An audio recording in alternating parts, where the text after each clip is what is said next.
The US president is one of the most powerful men in the world, if not the most powerful. So what does it take to win this position? And who really pulls the strings?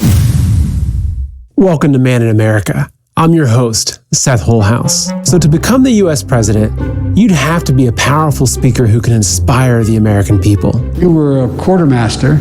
You can sure and hell take care of running a, department store thing, where in the second floor of the ladies' department or whatever, you know what I mean? And obviously you need to win the hearts of the women and children.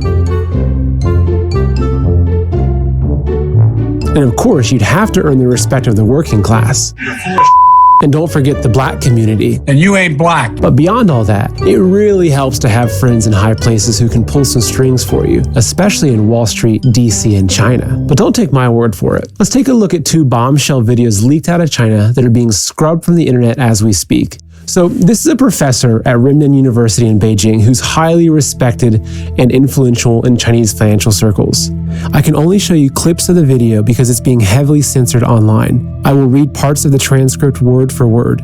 It's important to understand that he is revealing how the Chinese Communist Party controls the US through its puppets in Wall Street and DC, and why they need Trump out and Biden in. Let's hear what he has to say. It's just because we have people at the top. We have our old friends who are at the top of America's core inner circle of power and influence.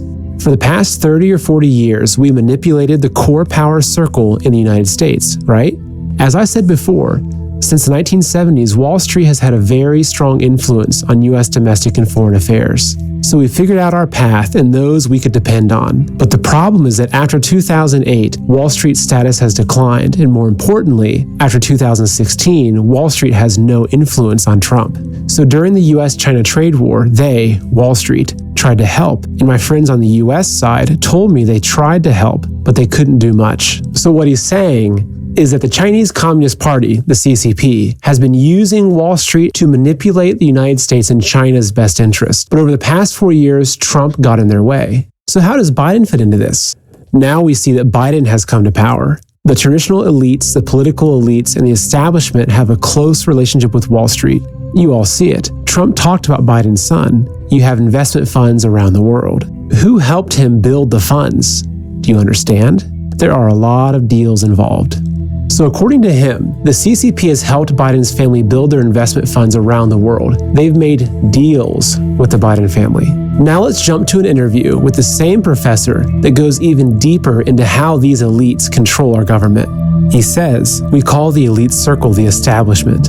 They are the rich and powerful. There's a particular group in this elite circle. We call it the deep state, an invisible government. Who are these people? My understanding is that the U.S. military, the CIA, the U.S. State Department, Treasury Department, Commerce Department, trade representatives, and the legislature, the middle or higher up officials in this circle are the elites. So in this Interstate 495 circle, the ones that Trump hates, the big fish in that swamp, are these groups of people. U.S. politicians go through elections after elections. They come and go and are therefore not permanent. But the ones who always stay in this elite circle are the group I was just talking about now. They all know each other very well because they all graduate from the Ivy League schools. So how do they view Trump? In general, they have massive disdain for Trump. They believe that they are the real rulers of the United States. What I want you to understand is that this isn't about a few corrupt politicians taking some bribes on the side. It's about the CCP working together with the DC swamp, the wolves of Wall Street, and the perfect puppet in the White House in a diabolical plot to steal America. If you haven't watched my first video about this, go watch it now. I dare you.